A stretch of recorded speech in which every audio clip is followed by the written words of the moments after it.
Hello friends, Prayag civil academy के YouTube channel पे आप लोगों का स्वागत है। हिंदी में हमारे दो वीडियोस आ चुके हैं जिनमें हमने वर्ण विचार पर डिस्कस किया था। अब हिंदी का बहुत महत्वपूर्ण टॉपिक संधि, जिसको आज हम इस वीडियो में डिस्कस करेंगे। संधि जो टॉपिक है वो किसी भी परीक्षा के दृष्टिकोण से सबसे ज़्यादा उपयोगी है। चाहे आप पुलिस में कांस्टेबल एसआई की परीक्षा दे रहे हों और चाहे टैट सीटैट, ठीक है, अदर स्टेट्स के परीक्षाएं दे रहे हों या यूपी ट्रिपल एससी के जो एग्ज़ाम्स हैं उनमें अधिकांश परीक्षाओं में आप लोग देखेंगे संधि पहला टॉपिक है। वहाँ वर्ण विचार नहीं है। मगर वर्ण विचार के बिना, वर्ण के जाने बिना, उनके बारीकियों को समझे बिना आप संधि जैसे टॉपिक को नहीं कर सकते। इसलिए कभी कभी आपने देखा होगा सिलेबस में संधि वर्ण विचार नहीं दिया गया है, मगर उसके बावजूद भी क्वेश्चन पूछ लिए गए हैं। जब आरटीआई के तहत आयोग से इस बारे में पूछा गया तो उन्होंने बताया कि मिलते जुलते जो अलाइड टॉपिक्स हैं उनसे क्वेश्चंस पूछे जा सकते हैं। इसलिए संधि अगर कहीं पर टॉपिक दिया हुआ है और वर्ण विचार आपको नहीं दिया है, उसमें सिलेबस में नहीं है, तब भी आपको वर्ण विचार जानना होगा, करना होगा, क्योंकि परीक्षा में पूछा जा सकता है। वर्ण विचार के बाद जो सबसे महत्वपूर्ण टॉपिक है वो संधि। अगर हिंदी में अगर आप देखिएगा तो बच्चे संधि और समास, इन दो टॉपिक्स पर ज़्यादा जोर देते हैं, ठीक है। और बहुत सारे बच्चों की साइको होती है कि अगर संधि और समास आता है तो उनके मन में ये धारणा बन जाती है कि मतलब कि एक तरीके से एक्सेप्ट कर लेते हैं कि हमारी साहब हिंदी कंप्लीट हो गई। नो डाउट सभी परीक्षाओं में संधि और समास से क्वेश्चंस पूछे जाते हैं, मगर ये सिलेबस का महत्वपूर्ण पार्ट होते हुए भी यही सिलेबस नहीं है, ठीक है। चाहे आप छोटी परीक्षा दीजिएगा, चाहे संघ लोक सेवा आयोग की परीक्षा दीजिएगा, चाहे लोक सेवा आयोग की परीक्षा दीजिएगा या किसी भी आयोग की दीजिएगा, संधि से क्वेश्चंस आते ही आते हैं। टॉपिक को स्टार्ट करने से पहले मैं आप लोगों के साथ एक चीज़ और डिस्कस करना चाहूँगा। अब जब क्लास स्टार्ट करते हैं तो बच्चे पूछते हैं कि सर संधि ये वाला सही है या संधि ये वाला सही है, ठीक है। मेरा कहना यह है कि ये दोनों ही सही हैं। ग्रामेटिकली, व्याकरण की दृष्टिकोण से दोनों ही सही हैं। अगर आप इस तरीके से संधि लिख रहे हैं तब भी कोई दिक्कत नहीं है, आपका नंबर नहीं कटेगा। जब हम व्यंजन संधि करेंगे तब मैं इस चीज़ को आपको क्लियर करूंगा, समझाऊंगा, बताऊंगा इसके बारे में। और अगर आप इस तरीके से लिख रहे हैं तब भी आपका संधि का जो लेखन है, जो वर्तनी है, वो अशुद्ध नहीं है, सही है। आप ऐसे चाहें तो ऐसा लिख लीजिए, चाहें ऐसा लिख लीजिएगा। अब इसके बाद जो पहली चीज़ किसी भी टॉपिक की होती है वह सबसे महत्वपूर्ण चीज़ होती है उसकी परिभाषा, ठीक है। तो संधि की एक छोटी सी परिभाषा, सिंपल सी, साधारण सी परिभाषा है, जिसको आप लिख लीजिएगा या याद कर लीजिएगा। दो वर्णों के योग से जो विकार उत्पन्न होता है, दो वर्णों के योग से जो विकार उत्पन्न होता है उसे हम संधि कहते हैं। मैं एक बार फिर से डेफिनेशन रिपीट कर रहा हूँ। यहाँ महत्वपूर्ण जो टर्म है वो वर्ण है। दो वर्णों के योग से, देखिए योग है, ठीक है, जो विकार का मतलब होता है परिवर्तन, चेंज कर देना। दो वर्णों के योग से जो विकार उत्पन्न होता है उसे हम लोग क्या कहते हैं? संधि कहते हैं। हिंदी में संधि तीन प्रकार की होती है: स्वर संधि, व्यंजन संधि और विसर्ग संधि। दो वर्णों के योग से जो विकार उत्पन्न होता है उसे हम संधि कहते हैं। संधि तीन प्रकार की होती है: स्वर संधि, व्यंजन संधि और विसर्ग संधि। अब यहाँ पर अपने पिछले वीडियो या पिछले टॉपिक को थोड़ा सा रिमाइंड करते हुए, हमने वर्ण विचार जब पढ़ा था तो हमने बताया था हिंदी भाषा में वर्ण को दो भागों में डिवाइड किया गया है, स्वर और व्यंजन। स्वर, स्वर की परिभाषा ये थी, जिन वर्णों के उच्चारण में वायु बिना अवरोध के, जिन वर्णों के उच्चारण में वायु बिना अवरोध के, ठीक है, जिन वर्णों के उच्चारण में वायु बिना अवरोध के मुख से बाहर आए उन्हें स्वर कहते हैं। आपको याद है स्वर जो है अ आ इ ई उ ऊ ओ सॉरी औ ए आए, ठीक है साहब, अ आ इ ई उ ऊ रे ओ ए, ठीक है, इनको हम क्या कहते हैं? स्वर कहते हैं। अब इनके मिलने से, इन वर्णों के मिलने से जो संधि बनेगी उसे हम लोग क्या कहेंगे? स्वर संधि कहेंगे। ध्यान दीजिएगा, स्वर संधि में हम किन का प्रयोग करेंगे? स्वर का प्रयोग करेंगे, यहाँ व्यंजन का प्रयोग नहीं करेंगे। अब परिभाषा हो गई, परिभाषा ये थी, दो वर्णों के योग से जो विकार उत्पन्न होता है उसे हम स्वर संधि कहते हैं। स्वर संधि में स्वर का प्रयोग होता है। स्वर संधि 5 प्रकार की होती है, प्रकार 5 प्रकार की होती है।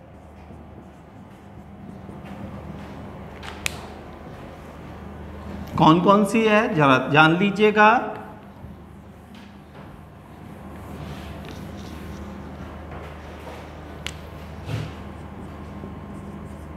दीर्घ संधि, गुण संधि,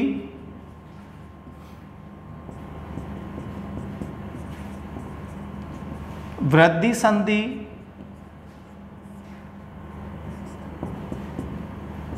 यण संधि और 5वीं अयादि संधि।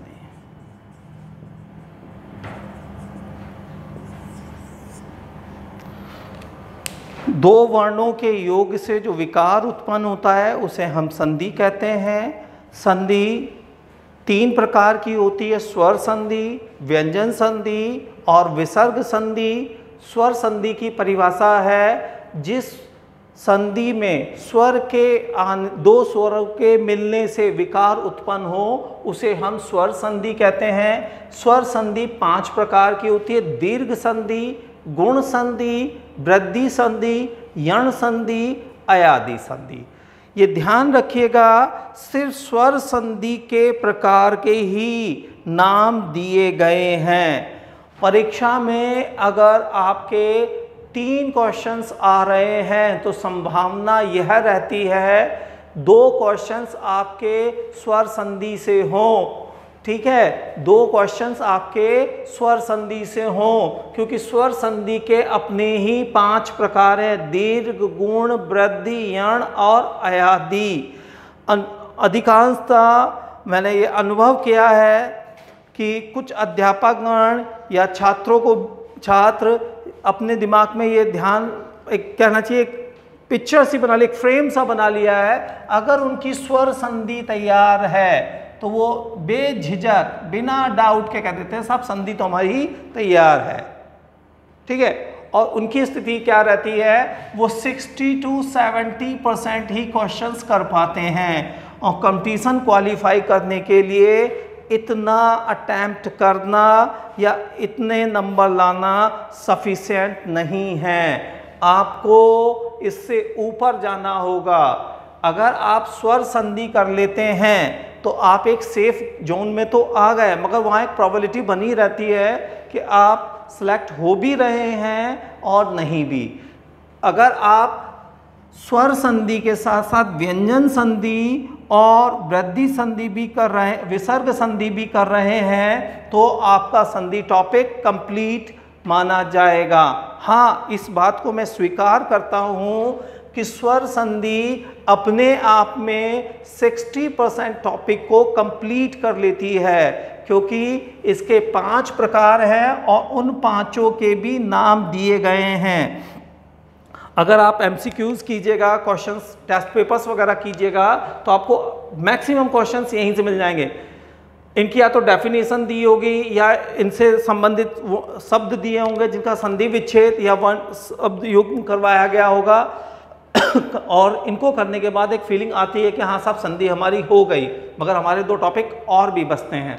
अब इस पर ज़्यादा चर्चा ना करते हुए हम अपना पहला टॉपिक दीर्घ संधि पर आते हैं। आज हमारा महत्वपूर्ण जो टॉपिक है वह है दीर्घ संधि। तो दीर्घ संधि की जल्दी से परिभाषा बताइएगा।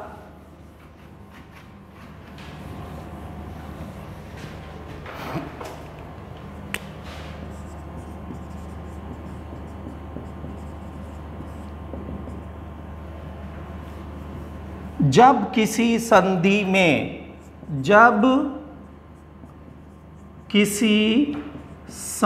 में स्वर के पश्चात समान स्वर आ जाए, ठीक है, ब्रैकेट में कर लेना छोटा या बड़ा, उससे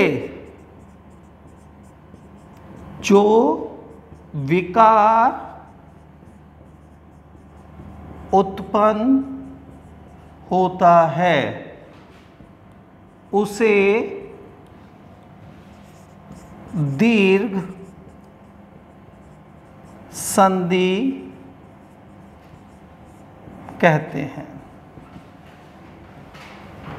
ठीक है, जरूरी नहीं है बच्चों कि आप जो डेफिनेशन है वो किताबी डेफिनेशन एक रटी रटाई, ठीक है। हमें परीक्षा की तैयारी कर रहे हैं और अब जो पैटर्न है वो मल्टीपल चॉइस वाला है, वहाँ पर आपको लिखना नहीं है, आपको कॉन्सेप्ट क्लियर है तो आप किसी भी टॉपिक को कर सकते हैं। तो आप अगर किताबी डेफिनेशन नहीं है तो उससे अपने हिसाब से मोल्ड करके उसको बना सकते हैं। जैसे मैंने अपनी लैंग्वेज में बताया, दीर्घ संधि की परिभाषा, जब किसी संधि में किसी स्वर के पश्चात समान स्वर आए, ठीक है, सपरिवार समान ये एक ही जैसे शब्द हैं, किसी स्वर के पश्चात स्वर आए और स्वर कैसा हो, उसी की फैमिली का हो, उसी से रक्त संबंधित हो, उससे जो विकार उत्पन्न होता है उसे हम दीर्घ संधि कहते हैं। अब यहाँ पर मैंने साधारण भाषा में, ठीक है, चलताऊ भाषा में छोटा या बड़ा, अब छोटा या बड़ा कैसा है, जैसे वर्ण विचार में आप स्वर को याद कीजिए, आ के पश्चात छोटा अ आ, ई ओ ऊ। अब आप देखिएगा ये छोटा आ है, ये बड़ा आ है, ये छोटी ई है, ये बड़ी ई है, ये छोटा ऊ है, ये बड़ा ऊ है, ऐसी औ आओ ए आए, ठीक है, ये भी आते हैं। ध्यान रखिएगा जो ऋण शब्द है, स्वर में जो ऋण शब्द है इसका ना तो छोटा होता है ना बड़ा होता है, ये अपने आप में सिंगल है, ठीक है। बाद बाकी और आप अंग और अंगा को छोड़ दीजिएगा, तो छोटा आ, बड़ा आ, छोटी ई, बड़ी ई, छोटा ऊ, बड़ा हु, ठीक है। तो इन चीज़ों को समझने के पश्चात फिर से डेफिनेशन को समझा जाएगा। जब किसी भी संधि में स्वर के पश्चात समान स्वर आए, ठीक है, छोटा या बड़ा, उससे जो विकार उत्पन्न होता है उसे हम क्या कहते हैं, दीर्घ संधि कहते हैं, ठीक है। अब यहाँ पर एक चीज़ ध्यान देने वाली है, जो विकार उत्पन्न होगा,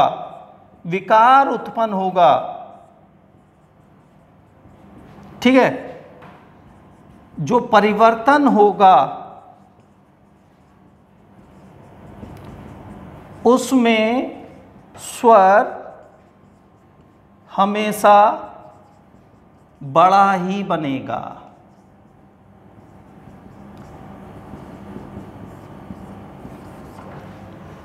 ठीक है। अगर आ के पश्चात, छोटे आ के पश्चात छोटा आ रहा है तो बड़ा आ जाएगा। अब डेफिनेशन को दोबारा समझिए, किसी भी संधि में किसी भी संधि में समान स्वर के पश्चात समान स्वर आ रहा है, छोटा या बड़ा, तो उनके स्थान पर बड़ा स्वर उसी वर्ग का बड़ा, ठीक है, बड़ा स्वर आ जाता है। मैं डेफिनेशन को क्लियर करके दोबारा से लिख दे रहा हूं, इसे याद कर लीजिएगा, ध्यान कर लीजिएगा, संधि को कभी आप भूल नहीं पाएंगे। समान स्वर अपने ही वर्ग के दीर्घ स्वर में परिवर्तित हो जाते हैं। ठीक है, अगर आ आया तो बड़ा आ हो जाएगा, बड़ा आ आया तब भी बड़ा आ हो जाएगा। ठीक है, छोटा आ और बड़ा आ आया तब भी बड़ा आ हो जाएगा, बड़ा आ और छोटा आ आया तो तब भी बड़ा आ हो जाएगा। इसी प्रकार छोटी ई मिलकर बड़ी ई में परिवर्तित हो जाएगी, बड़ी ई मिलकर बड़ी ई में परिवर्तित हो जाएगी, बड़ी ई छोटी ई बड़ी ई में परिवर्तित हो जाएगी, छोटी ई बड़ी ई में मिलकर बड़ी ई में परिवर्तित हो जाएगी। ठीक है, इसी प्रकार अन्य में। तो दोबारा से डेफिनेशन को सुनिएगा, समझिएगा। यदि किसी संधि में दो समान स्वर आते हैं तो वह अपने ही वर्ग के दीर्घ स्वर में परिवर्तित हो जाते हैं। इसे हम क्या कहते हैं? दीर्घ संधि कहते हैं। जैसे छोटा आ मिलकर बड़ा आ हो जाता है, या बड़ा आ मिलकर बड़ा आ हो जाता है। इसी प्रकार छोटी ई मिलकर बड़ी ई में परिवर्तित हो जाती है। अब इस चीज को हम कुछ उदाहरणों से समझ लेते हैं।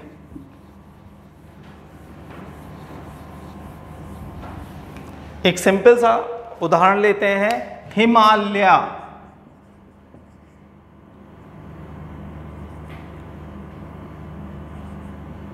हिमालय, ठीक।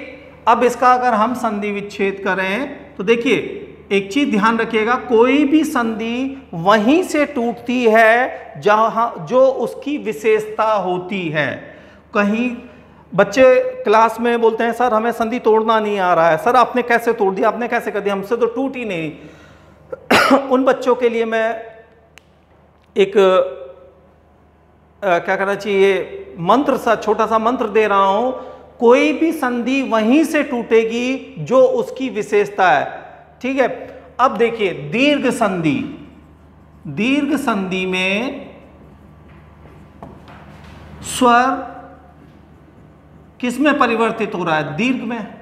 अब यहां पर दीर्घ कहां पर? आ, हिमालय। तो देखिए यहीं से टूटेगी, तो ये हिम प्लस आलय, हिम प्लस आलय। अब आप कहेंगे सर यहां तो मां है और यहां आ है, और आपने तो डेफिनेशन ये बताई स्वर संधि की, जब स्वर के पश्चात स्वर आए और उससे विकार उत्पन्न होता है तो उसे हम स्वर संधि कहते हैं। और दीर्घ संधि में आपने डेफिनेशन अभी बताई है इसी वीडियो में पहले, कि दो समान वर्ण अपने ही वर्ग के बड़े वर्ग स्वर में परिवर्तित हो जाते हैं। तो यहां तो आप व्यंजन और स्वर को मिला दे रहे हैं। ये कैसा घालमेल?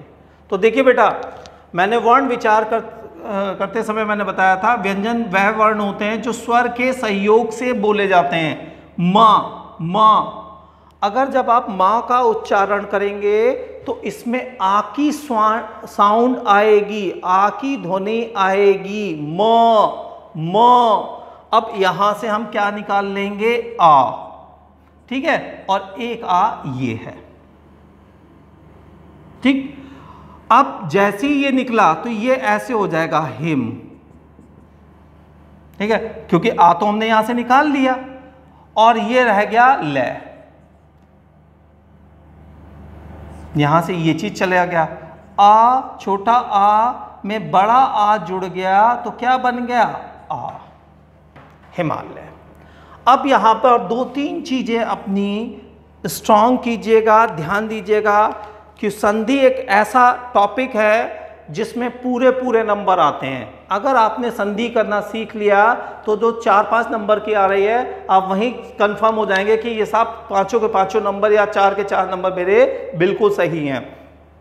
पहली चीज, कोई भी संधि वहीं से टूटेगी जहां से उसकी विशेषता होती है। उसके टुकड़े, उसके ठीक है, उसके टुकड़े कहाँ होंगे? जहां से उसकी विशेषता होगी। हमें 2 शब्द मिलेंगे, 2 शब्द मिलेंगे। अब यहां से दिमाग लगाना शुरू कीजिए। जो दोनों शब्द हैं, जो दोनों शब्द हैं, दोनों टुकड़े हैं, उन दोनों टुकड़ों का अर्थ जो मूल शब्द दिया गया है उससे मिलता हो। अगर आपने टुकड़े कर लिए, उनके अर्थ निकल रहे हैं, अर्थ निकालने में तो आप सब लोग माहिर हैं, आप अर्थ तो कहाँ का कहाँ निकाल देते हैं। मेरा कहना यह है टुकड़े, 2 टुकड़े हों, दोनों टुकड़ों को मिलाकर वही अर्थ निकले जो मूल शब्द का है, तब तो आपका संधि विच्छेद सही हो रहा है। अदरवाइज आप गलती कर रहे हैं। आप हंसते खेलते हुए तो आएंगे, हो गया सर कंफर्म, जैसा आपने बताया था वैसे ही करके आए, और सर अपना माथा ठोक रहे होंगे कि भैया कहानी तूने बिगाड़ दी। ठीक, हिमालय का अर्थ क्या होता है? हिम मतलब बर्फ और आलय मतलब घर। हिम प्लस आलय, हिम का मतलब बर्फ और आलय का मतलब होता है घर। मां से हमने आ लिया, ठीक है, और आलय का आ, प्रथम वर्ण का, प्रथम शब्द का अंतिम वर्ण और दूसरे टुकड़े का प्रथम वर्ण को मिलाकर विकार उत्पन्न होगा। तो देखिए, छोटा आ में बड़ा आ जोड़ा गया, छोटा आ में बड़ा आ जोड़ा गया तो क्या बन गया? बड़ा आ। क्योंकि 2 समान वर्ण मिलने पर किस में परिवर्तित हो जाते हैं? बड़े वर्ण में, बड़े स्वर में परिवर्तित हो जाते हैं, क्योंकि यह है दीर्घ संधि। दीर्घ का मतलब ही होता है क्या? बड़ा हो जाना। Sorry for that. ठीक, अब देखिए यहां पर आ की जगह पर क्या आ गया? आ, तो ये हिम प्लस आलय। अब ये जो आ है इसमें मिला, ठीक, तो ये हलंत हट गया, ये जो आधा वर्ण था ये कंप्लीट में हो गया, ये मां, आ का डंडा लग गया और लय। इस तरीके से हमारा शब्द बन गया हिमालय। ठीक, इसी प्रकार से आप विद्यालय, पुस्तकालय इत्यादि शब्दों को कर सकते हैं। ठीक, एक और शब्द मैं आपके साथ डिस्कस करना चाह रहा हूं, फिर मैं इसके कई सारे आपको क्वेश्चंस दूंगा जिनको आपको करना है, ठीक है, वो मैं बाद में आप लोगों को दूंगा।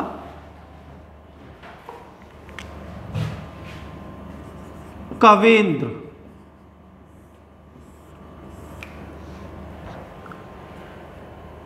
ठीक, अब जो मैंने आपको विशेषताएं बताई थी उन्हीं, कोई भी संधि कहां से टूटती है? जहां उसकी विशेषता होती है। अब देखिए कवींद्र शब्द दिया है, एक क्वेश्चन ऐसे भी तो पूछा जा सकता है या ऐसे भी पूछा जाता है, कोई शब्द दे दिया है कौन सी संधि का है, तो देखिए बड़ी की मात्रा लगी हुई, बड़ा बड़ा, तो पहले ट्राई कीजिएगा कहां कहां ट्राई कीजिएगा? दीर्घ संधि पर, ठीक है। कवींद्र, तो इसकी विशेषता क्या? बड़ी की मात्रा, अब ये यहीं पे टूटेगा, कवि प्लस इंद्र, ठीक है। अब यहां पर वा और ई, ठीक है, इस तरीके से लिखा जाएगा, और इधर लिखा हुआ है इंद्र। अब देखिए जो पहले टुकड़े का अंतिम वर्ण है उसको लिया जाता है और दूसरे टुकड़े का पहले वर्ण को लिया जाता है। यहां वहां पे छोटी की मात्रा, एक ई यहां से आया, एक ई यहां से, ई ई, छोटी ई मिलकर क्या हो गया, बड़ी ई, और बड़ी ई की मात्रा किधर से लगती है, राइट हैंड साइड से। अब देखिएगा, अब ये मात्रा तो इधर चलेगी थी, कब, ठीक है, बड़ी ई प्लस नद्र। अब ये मात्रा यहां पे हलन था, कविंद्र, ठीक है। अब आप मिलाकर देखिए, कवि प्लस इंद्र, कवियों का इंद्र, यही इस मूल वर्ण का अर्थ है। तो हम संधि में क्या क्या चीज समझे। पहली चीज, कोई भी संधि वहीं से टूटेगी जहां उसकी विशेषता है, ठीक है। यह नियम चाहे आपका स्वर संधि हो, व्यंजन संधि हो, और चाहे विसर्ग संधि हो, ठीक है, चाहे आपकी दीर्घ हो, गुण हो, यण हो, वृद्धि हो, ठीक है, सभी में लागू होता है। दूसरी चीज, जो मूल शब्द का अर्थ है वही अर्थ टुकड़ों का होना चाहिए। अगर टुकड़ों का अर्थ अलग है तो ये तो हो सकता है आप संधि विच्छेद कर रहे हो, मगर वह संधि विच्छेद उस शब्द का नहीं है जो परीक्षा में पूछा गया है। इस तरीके से आपको आता तो है मगर उस पर नंबर नहीं मिलेगा। मेरे ख्याल से आपको इन दो एग्जाम्पल से ये चीज़ समझ में आ गई होगी, दीर्घ संधि क्या होती है उसके बारे में आप जान गए होंगे। अब इसके जो कुछ क्वेश्चंस हैं, कुछ वर्ड्स हैं, उसे मैं नेक्स्ट वीडियोस में दूंगा, ठीक है। इसमें जो कोई भी डाउट्स हों आप मेरे को बताइएगा, मैं उनको और क्लियर करने की कोशिश करूंगा। कोरोना काल है, मास्क और 2 गज की दूरी को बनाए रखिएगा, अपना स्वास्थ्य का ध्यान रखिएगा, तैयारी में लगे रहिएगा, परीक्षाएं होंगी, सिलेक्शन होगा। जय हिंद, जय भारत, धन्यवाद।